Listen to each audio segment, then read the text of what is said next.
the story of an empire. It began in these islands, England and Scotland, distinct kingdoms, often rivals, sometimes allies.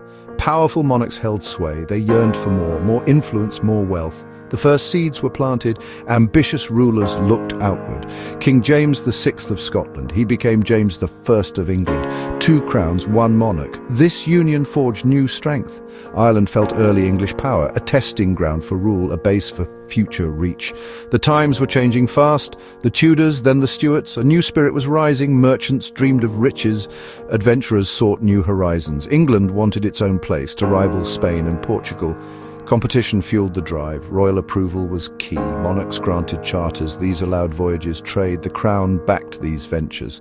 Small trading posts appeared, early footholds overseas. A navy started to grow. Britain began to look seaward. A truly new world beckoned. Columbus had sailed west, and Europe's eyes turned to America. England was a little slow. Spain and Portugal led, but English sailors were keen. John Cabot reached Newfoundland. The quest for glory began.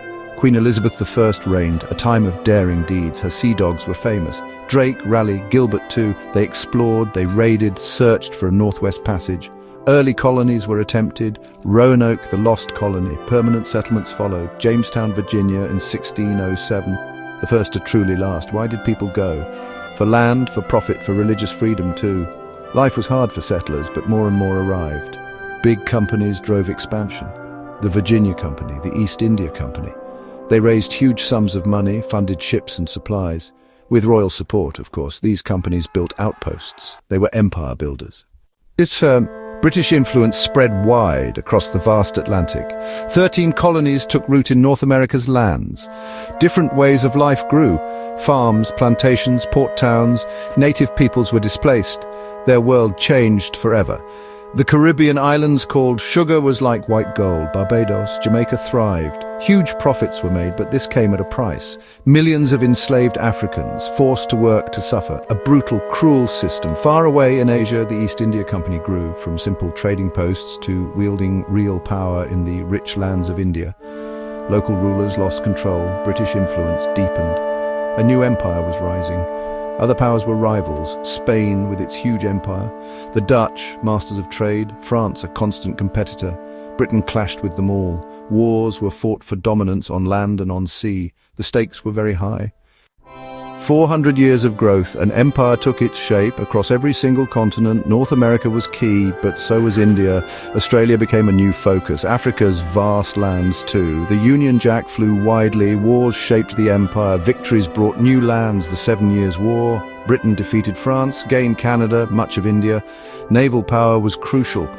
The Royal Navy ruled waves, protecting trade, colonies. Colonization meant control. Settlers moved to new lands, claiming territory as their own. Indigenous people resisted, but were often overcome. British systems were imposed, law, language, government, transforming societies globally.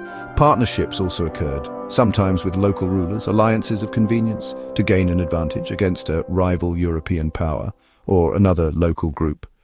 Diplomacy was complex, a web of shifting loyalties. The 19th century arrived, Queen Victoria on the throne. The British Empire peaked. It was truly enormous, the empire on which the sun never sets. A quarter of the world. Millions lived under British rule. Its global reach was vast. Economic might was supreme. Britain was the workshop of the world, the Industrial Revolution's heart. Colonies supplied raw materials, cotton, rubber, tea, tin. They also bought British goods, a vast captive market. Trade networks spanned the globe. Some saw great achievements. New infrastructure was built, railways crossed vast distances. Telegraph lines connected cities, ports and roads improved, Western medicine spread, the English language travelled, a common tongue for many. Pax Britannica was proclaimed, a British enforced peace. The Royal Navy kept seas open, for trade, for communication. British ideals were promoted, democracy, rule of law, though not always for everyone, a complex mixed legacy. But there was a darker side. The empire brought much pain. Exploitation was widespread. Colonies existed for Britain. Their wealth was extracted. Local industries often suffered. People were forced to labor for little or no reward. Conflict was all too common. Rebellions rose against rule. The Indian Mutiny of 1857, the Boer Wars in Africa, many smaller uprisings too. These were often crushed. With great force, much bloodshed, control was maintained harshly. Human rights were violated. Slavery existed for centuries. Millions suffered its horrors. Even after abolition, indentured labor continued. Racial discrimination was rife. Segregation was common practice. Some groups faced starvation. Cultures were deeply impacted. Local traditions suppressed. British ways were imposed. Language, religion, education.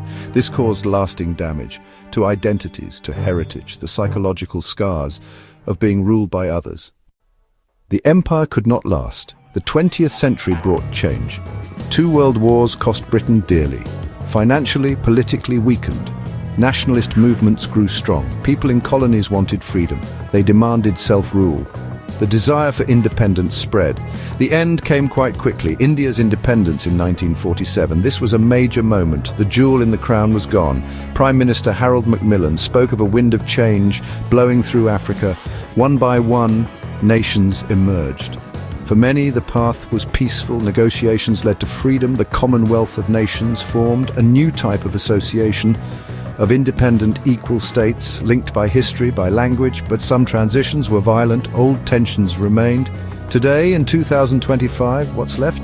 A few overseas territories, small islands scattered far, but the legacy is huge. The English language is global. Legal systems, parliaments, shaped by British models, yet debates continue fiercely about the empire's true cost and its impact on our world.